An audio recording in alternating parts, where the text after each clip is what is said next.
जिस बच्चे ने पूरे साल पढ़ाई नहीं की हो, इसको पेपर चाहे 1 रंग का दो, चाहे 2 रंग का, चाहे 3 रंग का, क्या इसका भाग्य जन्मेगा? नहीं। लेकिन जिस बच्चे ने पूरे साल पढ़ाई की हो, मतलब तैयारी की है, अब इसके पास जिस भी दिन पेपर आएगा उस दिन यह तूफान मचाएगा, क्योंकि तैयारी को अवसर मिल गया। जो इंसान अपनी जिंदगी में अपने हर दौर के लिए तैयार रहता है, उसको जब जब भी अवसर मिलेंगे वो तूफान मचाएगा। और जब तक सफल न हो जाओ, नींद चैन को त्यागो, तुम संघर्ष के मैदान से मत भागो। कुछ किए बिना जय जयकार नहीं होती, और कोशिश करने वाले की कभी हार नहीं होती। आज है 9 जुलाई गुरुवार 2026। आज के मेरे दिन की शुरुआत हुई है सवेरे 5 बजे। अभी थोड़ा अंधेरा है, लेकिन आज का मौसम और ये खुला आसमान, इसमें आज सबसे जरूरी काम मेरे को करना है।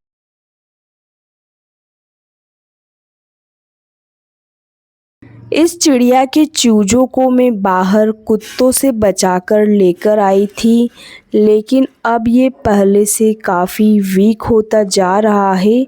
और अभी मैंने इसके लिए घोंसला भी ऑर्डर किया है ऑनलाइन, लेकिन घोंसला अभी तक नहीं आया है। और अब मैं आज इसको इसकी सुरक्षित जगह पर छोड़कर आ गई हूँ, जिससे ये अपनी लाइफ आगे की जी सके।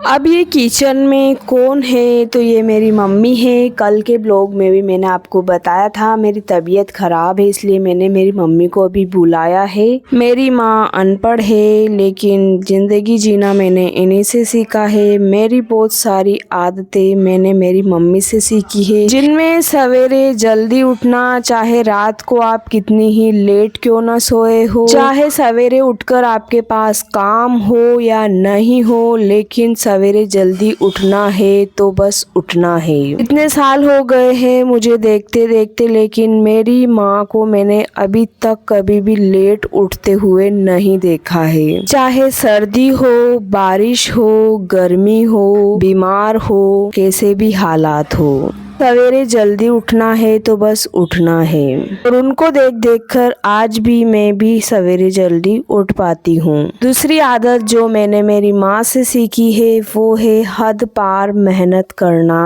और करते रहना। चाहे रिजल्ट में कुछ मिल रहा हो या नहीं मिल रहा हो, ज्यादा मिल रहा हो या कम मिल रहा हो, या फिर कभी कभी कुछ भी नहीं मिल रहा हो, फिर भी मेहनत करते रहो और बस करते रहो। और तीसरी आदत है जो मैंने सीखी है, फालतू टाइम खराब मत करो। दिन भर में आपका जो भी काम है वो करो और अपने काम से काम रखो। ज़्यादा लोगों पर ध्यान मत दो, अपनी लाइफ में मस्त रहो। मैंने मेरे बचपन में मेरे माता पिता को बहुत ज़्यादा संघर्ष करते हुए देखा है, चाहे किसी को पता हो या नहीं हो, लेकिन मुझे सब पता है, मैंने सब देखा है।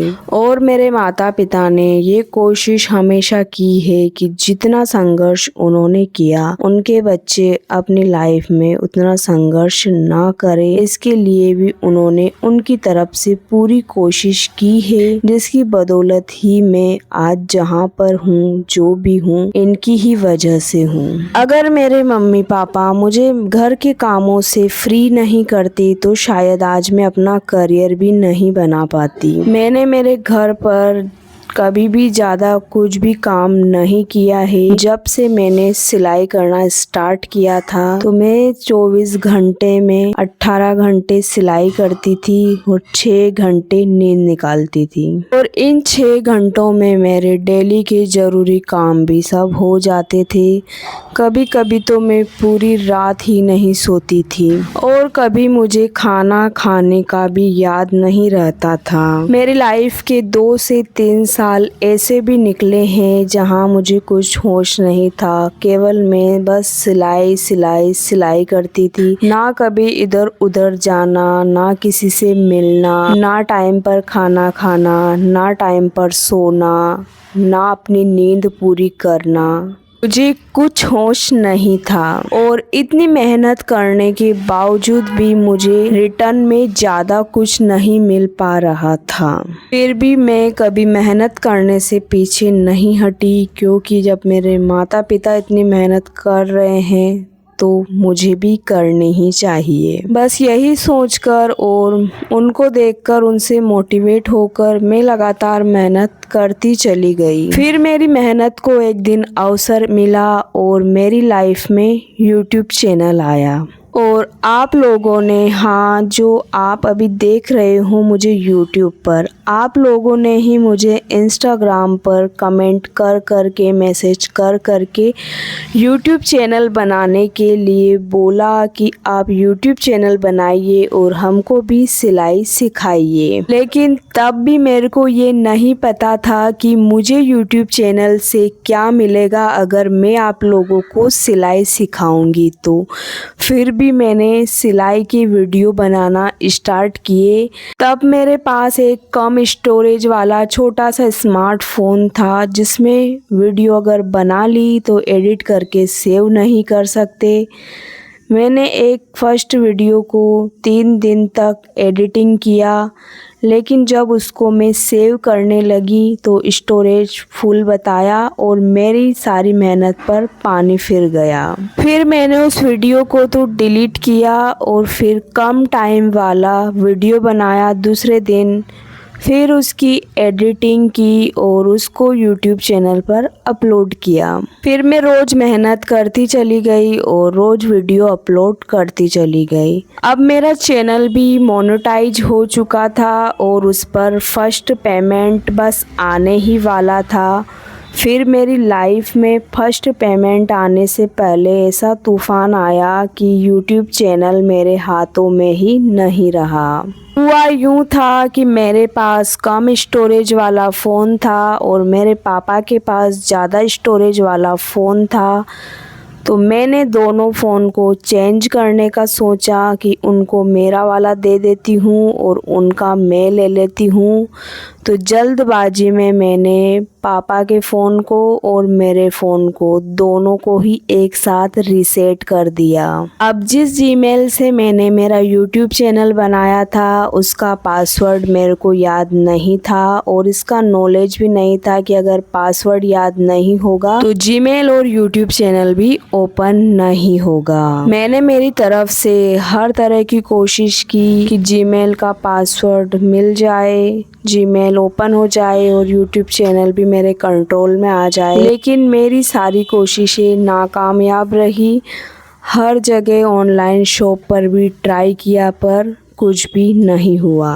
उस वक्त मेरे यूट्यूब चैनल पर 5000 सब्सक्राइबर थे और मेरा फर्स्ट पेमेंट जस्ट आने ही वाला था, लेकिन अब सब कुछ तबाह हो चुका था। फिर मैंने रोते हुए दूसरा यूट्यूब चैनल बनाया और उस पर वीडियो डाला कि मेरा फर्स्ट वाले चैनल पर अब वीडियो नहीं आएंगे, अब वो मेरे कंट्रोल में नहीं रहा।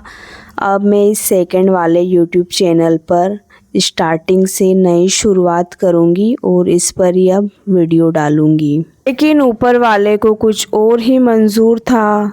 तो ये मेरा स्टेटस मैंने जब व्हाट्सएप पर लगाया तो इस स्टेटस को देखकर किसी ने मेरी हेल्प की। उनके हस्बैंड सॉफ्टवेयर इंजीनियर हैं और उनका कोई फ्रेंड गूगल से कनेक्टेड था, तो उन्होंने केवल 5 मिनट के अंदर ही मुझे मैसेज किया कि आपका चैनल चालू हो जाएगा। लेकिन मैंने विश्वास नहीं किया क्योंकि तब तक मैं हर तरह की कोशिश कर चुकी थी। फिर जैसा उन्होंने बताया तो मैंने वो कर लिया। मैंने सोचा कि वैसे भी नहीं चालू होने वाला तो क्या दिक्कत है उनको पासवर्ड बताने में या फिर जीमेल बताने में। लेकिन फिर अगले 3 सेकंड के अंदर ही एक मैसेज आया और मेरा यूट्यूब चैनल फिर से ओपन हो गया। मैं उनकी बहुत ही आभारी हूँ, मैंने उनको धन्यवाद दिया।